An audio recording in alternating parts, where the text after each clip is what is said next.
విజయవాడలో భానుడు ప్రతాపంతో ఎండలు మండిపోతున్నాయి. మార్చి ప్రారంభంలోనే పంజా విసరడంతో ఉష్ణోగ్రతలు పెరిగిపోయాయి. గత వారం రోజుల్లో 32 నుంచి 40 డిగ్రీలకు చేరుకుంది.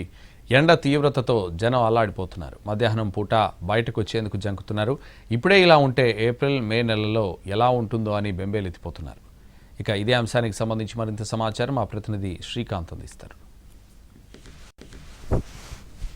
మార్చి నెల మొదట్లోనే భానుడు విజయవాడలో తన ప్రతాపం చూపిస్తున్న పరిస్థితి ఉంది. ప్రధానంగా మార్చి తర్వాత నుంచి ఎండింగ్లో ఎండలు పెరిగే అవకాశం ప్రతి ఏడాది ఉంటుంది. కానీ ఈసారి మాత్రం ఫిబ్రవరి లాస్ట్ వీక్ నుంచే ఎండలు తీవ్ర రూపం దాల్చిన పరిస్థితి విజయవాడ నగరంలో స్పష్టంగా కనబడుతుంది. మార్చి నెల మొదటి వారంలో అంటే ప్రస్తుతం జరుగుతున్న రోజుల్లోనే ఎండ తీవ్రత రోజు రోజుకి పెరుగుతున్నట్టుగైతే స్పష్టంగా తెలుస్తూ ఉంది. నిన్న మొన్న 35 నుంచి 39 డిగ్రీల వరకు కూడా ఎండ నమోదైన పరిస్థితి ఉంది. ఇంకా ప్రస్తుతం మార్చి మొదటి వారంలోనే ఈ విధంగా ఎండ తీవ్రత ఉంటే ఇక ఏప్రిల్ మే నెలల్లో ఎంత భానుడి ప్రతాపం చూపిస్తారనే ఆందోళనలు అయితే నగరవాసులు ఉంటున్నారు. ప్రధానంగా కూడా ఈ ఎండ తీవ్రత పెరగటం వల్ల అటు మహిళలు కానీ వృద్ధులు కానీ చిన్నారులు కానీ అవసరం అయితే తప్ప బయటకి రావద్దు అని అధికారులు కూడా చెప్పే పరిస్థితులు కూడా వస్తూ ఉన్నాయి. ఎండ తీవ్రత పెరుగుతున్న దానికి ఒకవైపున మంచు కూడా పడతా ఉంది ఉదయం సమయంలో.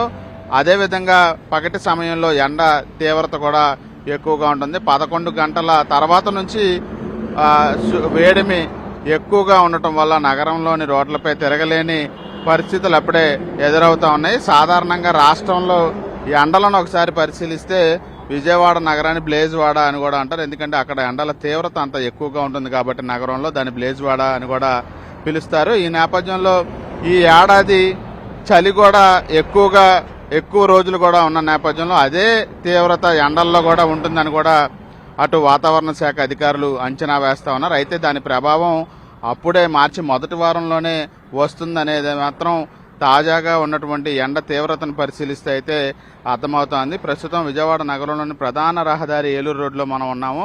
చూడొచ్చు అసలు నగరం ఈ రోడ్ల మీద కూడా నిత్యం రద్దీగా ఉండే రోడ్డు మీద కూడా చాలా తక్కువ సంఖ్యలో వాహనదారులు వెళ్తున్న పరిస్థితి కూడా ఉంది. ఇక ఈ ఎండ తీవ్రత తట్టుకోలేక అటు ఏసీలను కూడా పెద్ద ఎత్తున కొనుగోలు చేసి దాంతోపాటు ఈ విద్యుత్తును కూడా ఎక్కువగా వినియోగించే అవకాశాలు ఉండటంతో అటు విద్యుత్ శాఖ అధికారులు కూడా ప్రత్యామ్నాయ ఏర్పాట్లు సిద్ధం చేస్తూ ఉన్నారు.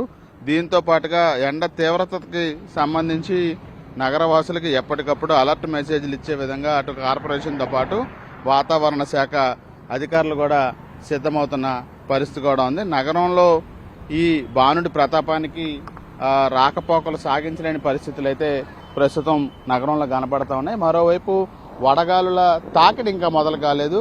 కానీ ఈ ఎండ తీవ్రతను చూస్తే ఆ వడగాలులు కూడా వీలైనంత ముందుకే వచ్చి అంటే అనుకున్న సమయానికంటే ముందుగానే వడగాలుల తీవ్రత కూడా పెరిగే అవకాశం ఉంటుందనే ఆందోళనలు అయితే నగరవాసులు ఉన్నారు. మొత్తం మీద విజయవాడ నగరంలో భానుడి ప్రతాపం అయితే మనకి మార్చి మొదటి వారంలోనే స్పష్టంగా కనపడతా ఉంది. ఇక రానున్న రోజుల్లో ఈ ఎండాకాలం ఎలా అనే దాని మీద నగరవాసులు ఆందోళన చెందుతున్న పరిస్థితి అయితే ఉంది. కెమెరా పర్సన్ నానితో శ్రీకాంత్ విజయవాడ నుంచి.